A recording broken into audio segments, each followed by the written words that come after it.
What's good, everybody? Welcome back to the Bearcat Den. My name is Michael, and this is your weekly sports podcast covering NFL, NBA, and MLB, and any other sports leagues. And today, I am here with Victoria. Welcome to the Den. Tell us a little bit about yourself. Hi everyone, I'm Victoria. I'm a poli-sci major and editor of our sports section, The Ticker, here at Baruch. Huge Knicks fan, Giants, everything basically that Mike hates, but happy to be here today. Oh, thanks. Let's get right to it. Let's jump into Super Bowl weekend. Obviously, it was the 49ers versus the Chiefs. And the Chiefs end up winning with a score of 25-22. Which, close game. The whole time, close game, but stagnant. I think, I like when we go into overtime because there's actual movement. Mm-hmm. The ball's moving. I don't think the ball really moved. I think it fell a lot of the times, especially beginning of the second half. Mm-hmm. Not to jump over the first half. But. I mean, I feel like this Super Bowl, we saw the best of both worlds. To be honest, we saw a great defensive game and a great offensive game. The defenses showing up in the first half. It might have been slow, but I always appreciate a great defensive matchup between the two. And then in the second half, both offenses woke up and dominated the second half. Especially to the Juwan Jennings to the Christian McCaffrey touchdown. Yeah. Very creative. I thought that was great. I was expecting one of those to happen throughout the game, but I didn't think it would have been Jennings. I thought it would have been Deebo Samuel to throw the pass, but that's besides the point. Overall, Mahomes was down 10. You could never count Mahomes out of any game possible, but no matter how much time is on the clock. Yeah, he always finds a way, and him running the ball, not a surprise. I feel like, when he sees that things need to be done, he's going to be the one to do it. No, definitely. Every game. Especially if the game's on the line, too. I think that the only person he could trust is himself. Yeah.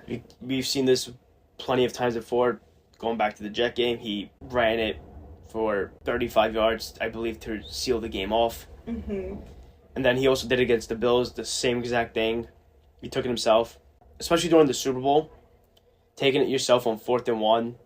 It's a risky move, but you give the ball to your best player, and clearly he's the best player on the team. Well, yeah, when you're in overtime, game that's close, that little time, I mean, you need the risk. Mm-hmm. No, yeah, I agree. To get that final move. I mean, I think the game, they kept it close the whole time, because we saw the best from both of these teams. I think on both sides. And it was less of a weakness in an area and more just who is gonna take that extra step to score in the end.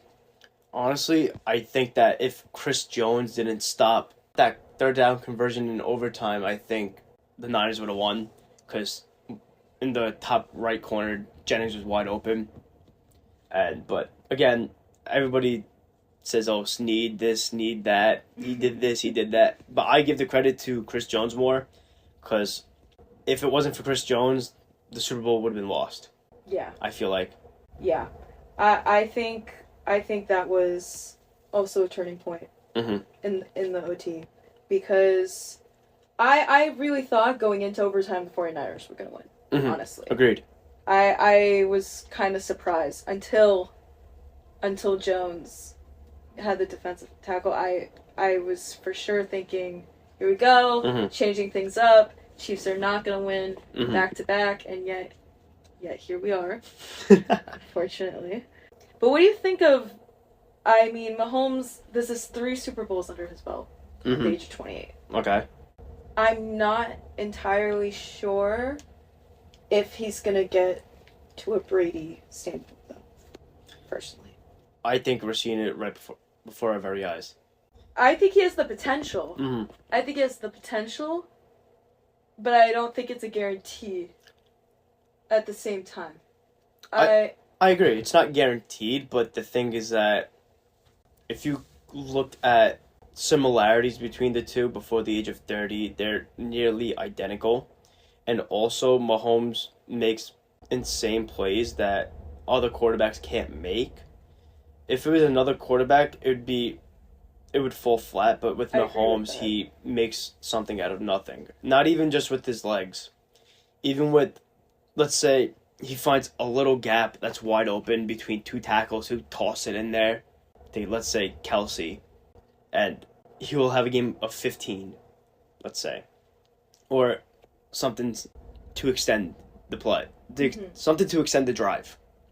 So I don't think that it's too far-fetched to say that Mahomes can be the next Brady.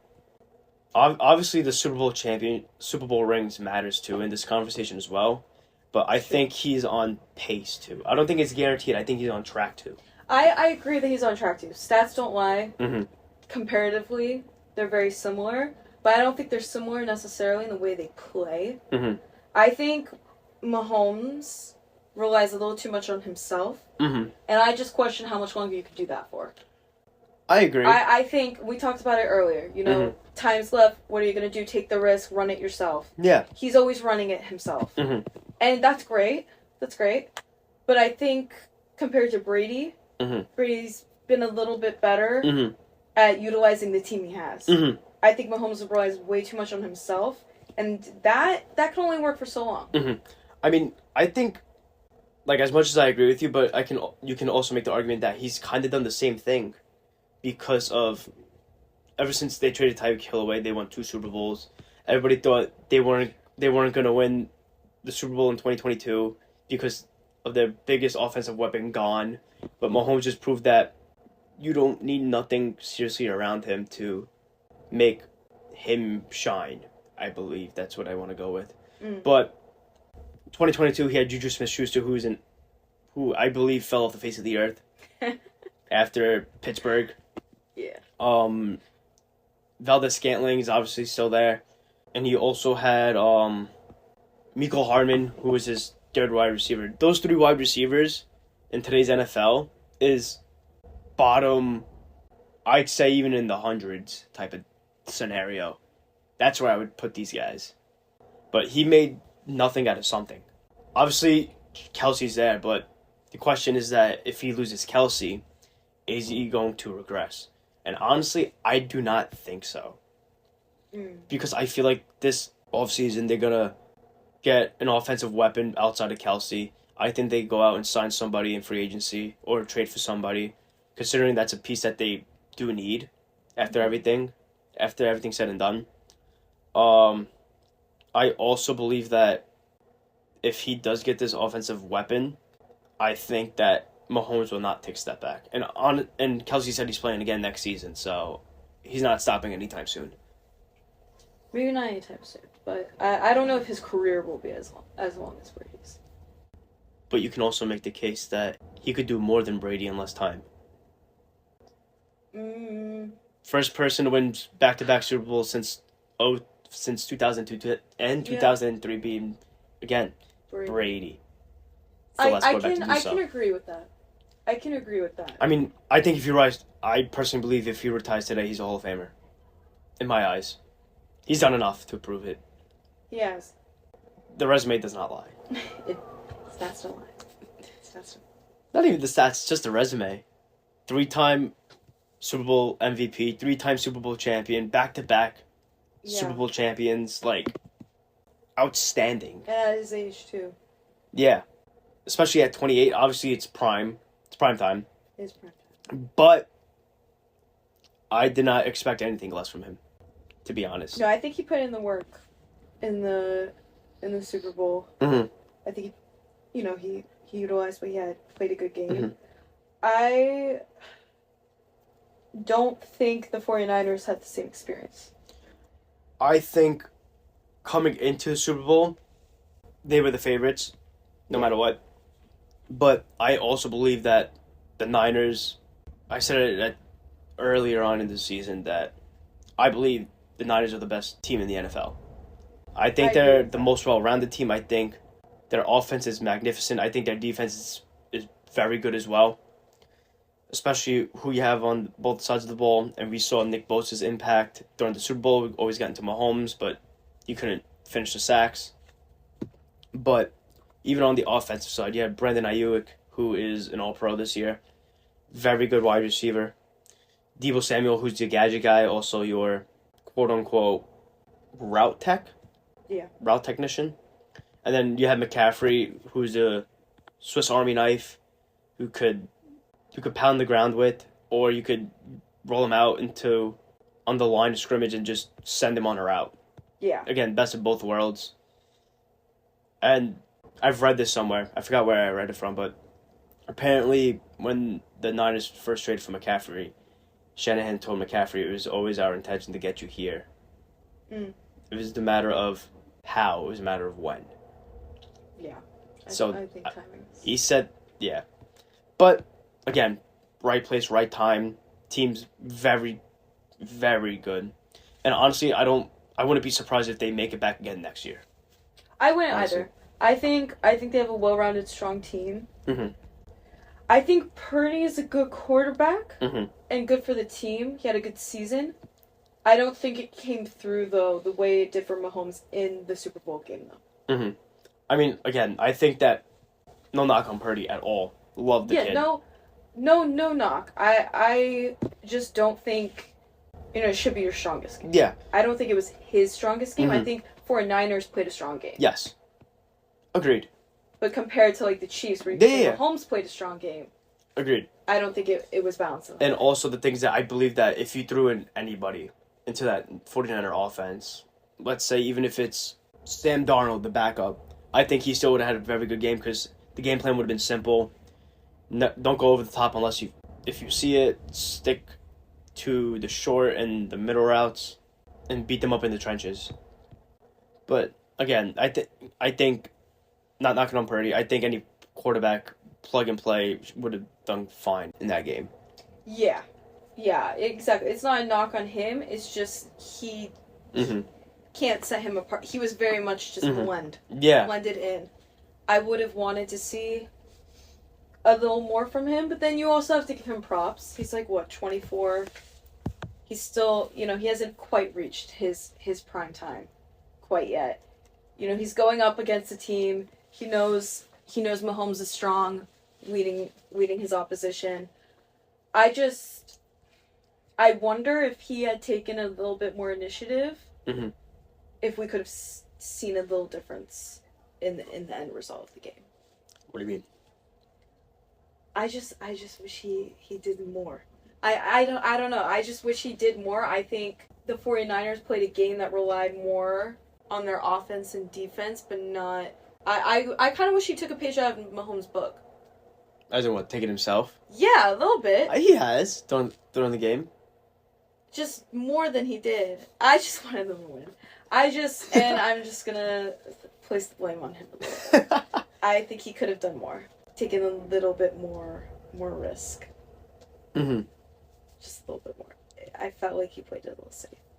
I mean, to be fair, when he was targeting his star guys, he had a terrible QBR, but meanwhile, on the outside guys, it was, I think, over a 130, I believe. Don't quote me on that.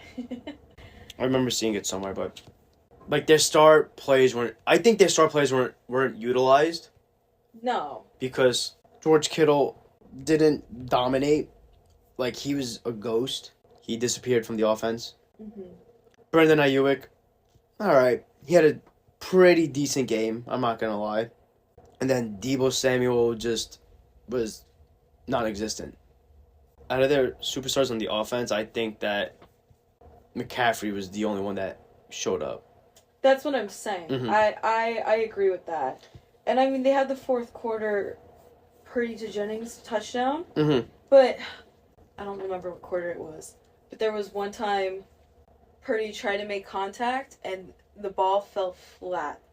Flat in an open, giant space. I remember that. Didn't the ball get batted? Because I think they replayed it, and I think that it was tipped off of Mike Pennell's hand, I think. No, you might be right. I just remember seeing that and being like, who am I mad at? The direction it fell in, or the fact that everyone's feet are cemented to the ground all of a sudden? Because there was no reason it should have not met hands. Yeah. Is the issue. No, agreed. And there wasn't a lot of pressure in that moment it was thrown either, where it was like just Yeah. it needs to get out of my hands. It was a dump off, yeah. No, it wasn't. It could have been calculated a lot better. Mm-hmm. And in a game like this... I mean, listen, you were going against... Would you say an all-time great defensive coordinator being Steve Spagnuolo? I would. Again, it's very hard to game plan, especially with one of the greatest head coaches of all time, I think, being Andy Reid, along with Spagnuolo. It's just fire and ice right there, I feel like. For sure. Again, it's no hate to Purdy. Played a good season. No, he's a strong he was great, yeah. But you could always just tough love, you know? I think... Give a little more. I think Purdy is more of a game manager than what he is a... No, I know what you're saying, because if you compare the types of quarterbacks, I mean, this is what we just talked about makes Mahomes so great. Yeah. Is his athleticism, his abilities. Exactly. Like, he knows how to make something out of nothing. And I think Purdy's great at utilizing his team. He plays chess, you know, a little bit. Okay. Mahomes kind of just takes the chessboard aside sometimes when the clock starts ticking, throws that out the window, and he just goes for it. And it works out in his favor because of, you know, the assets he has as a player. Agreed. Purdy's not that type of quarterback, and that's fine. Obviously, 49ers still made it a Super Bowl. I believe they're going to do it again. But I think when it comes down to one great team against another, fire and ice, those tactics, I think that's why the score ended up the way it was.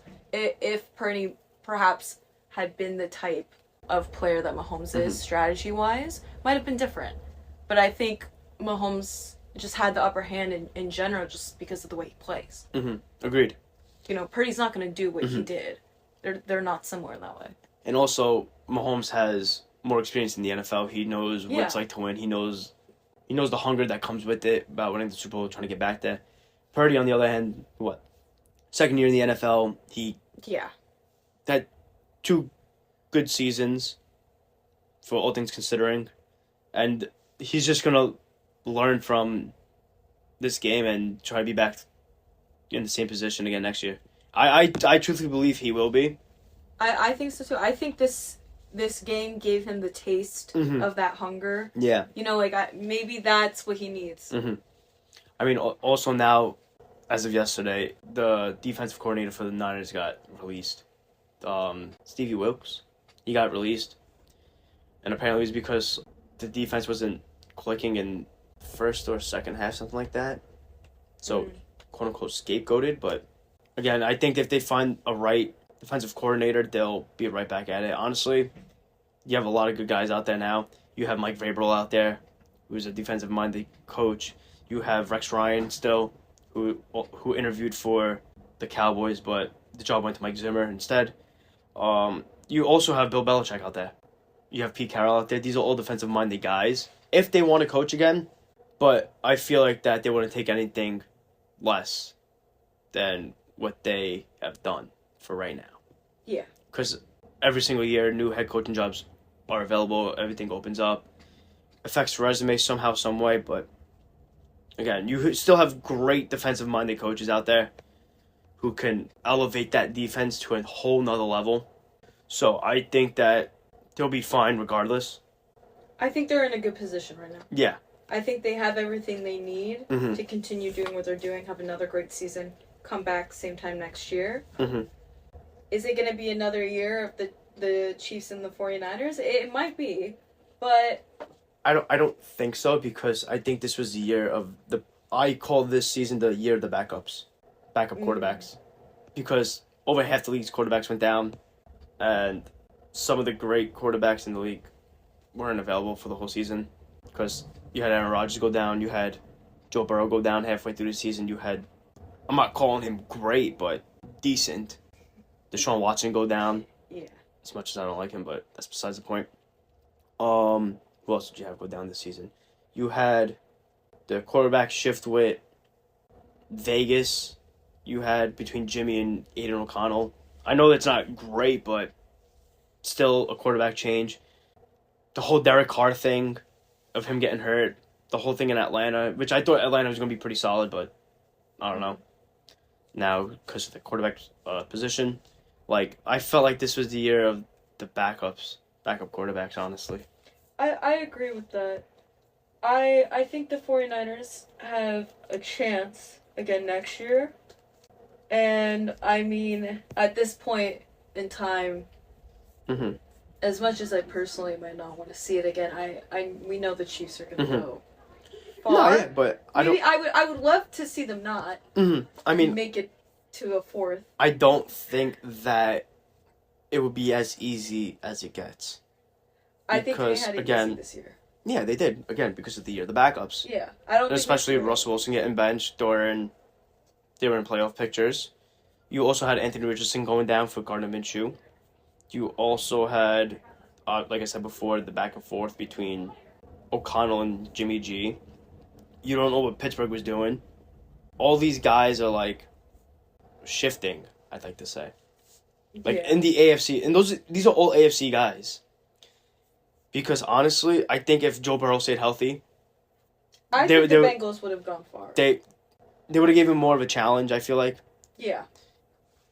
And you can even say if Aaron Rodgers never went down, they never played ever head to head. So Aaron Rodgers might have competed with him very well. That's why I go back to my point though about Mahomes. I think, I mean, we're not going to discount the work he put in the season, put in the Super Bowl, but I think it was a cushioned season. Yeah. And I think the timing of that, back-to-back Super Bowls, but this was a cushioned season. Yeah. I would argue it could go to his head. No, agreed. A little bit. I mean, especially throughout the season that the refs were kind of like not favoring Mahomes throughout the season, which is very surprising because normally they would favor the flags towards the face of the NFL, I'd say. We've seen it with Brady. Yeah. We've seen it with Mahomes, I'd say. We've seen it with Rodgers. Like, I'd agree with that. I think this was the first year that not all flags were on their side. Not all penalties were on the Chiefs' side. No. Obviously, there are some things that shouldn't have been on this side, but were. Fun to play the Jets game. But, anyway. But yeah, like, Mahomes is, like, being treated like a regular quarterback now. He is on a fair field now. He is not on a higher tier than everybody else in the reffing staff, I'd say. I'd agree with that. So, again, I just think it's going to be a harder season for Mahomes next year. And if he does make it back, kudos to him. And I think that if they do make it to the AFC Championship, I think it's a guaranteed Super Bowl appearance. Do you? Yes. I don't know. Because I feel like he finally cracked the code to Burrow. I think he cracked the code to the Ravens. They play the Ravens, right? Yeah. Yeah. He cracked the code to the Ravens, considering they have, again, another top defense in the league. I honestly believe that the only team that can possibly somewhat beat them is obviously the Bengals, because, again, they had their number on them. And I honestly think that depending on the scenario, and I say this as the non-biased way as possible, I think the Jets can keep up with him because, again, Aaron Rodgers never played against Rodgers. He doesn't know how Rodgers plays. Throughout the season, when the Chiefs and Jets played, they held Mahomes to one of his worst games in his football career. Yeah. The Jets had a top 50 quarterback outperform the greatest quarterback in the NFL at the moment. So I think that not as much offensive, you put a great defense behind one of the greatest quarterbacks of all time. Again, like the Bucks and the Chiefs. You put one of the greatest quarterbacks behind a good offense and a good defense, and magic happens. Yeah. Well, I think that's why I wouldn't necessarily argue Mahomes has figured out, like, cracked the code with Burrow. Mm-hmm. I think he knows how he plays. Yeah. I think he knows how to hold him. Mm-hmm. But I think the Bengals, among a few teams for 2024, are going to have a little bit of a roster revamp. Yes, I agree. And you take back a healthy Burrow, you get a stronger, younger defense going. I think they're going to put a little pressure on the Chiefs. I think a few teams in the AFC coming up 2024 are going to apply that pressure. And, we've seen Mahomes, perform well under pressure before, but there's a potential that, coming off of that back-to-back Super Bowl, easier season, coming in with new changes. I mean, we'll see. We'll see what he does with that, honestly. I feel like it could go either way. And also, his division got a lot harder now because, again, the Chargers just hired Jim Harbaugh. And then also you have one of the greats, Sean Payton, in the same division. Those are two coaches, again, who never give up. And two amazing coaches who knows how to put their team in the right positions at the right times. And then you have Antonio Pierce on the other end, but again, I think it's going to be a lot harder of a season for the Chiefs to make it back to where they were. Nothing's ever guaranteed in the NFL. And then also you have Kelsey going up in age too. You still have to consider that as well. You also have to consider what are you going to do on the defensive side of the ball because of Chris Jones being on that 1-year deal. I think he still has to be re-signed. You have to re-sign L'Jarius Sneed. You have a bunch of guys on that defense you need to re-sign. I think Willie Gay's out of there now. That's 4 impactful players on your defense, and one of them being your QB spy. But, again, we'll see what happens when next season comes, but I don't think it's going to be as easy as he thinks it's going to. It's not going to be as easy as this season. And I hope it's not. Yeah. From an audience standpoint and from everything else, I hope it's not as predictable. And I kind of hope he thinks it is, just so we can see some changes. No, I completely agree. I'm not going to lie to you. I'm kind of over the Chiefs era. I'm over it. I'm over Mahomes. Again, it's nothing against him as a performance perspective. Yeah. It's just, I think... I like change. I like change, and I think we have the opportunity to see some real... 100%. I agree. And I'm excited for that. I'm excited to see. So am I. And that's a wrap. Thank you for listening to this week's episode of the Bearcat Den. Also, thank you, Victoria, for coming on the podcast. And make sure you tune in next week for more. See ya.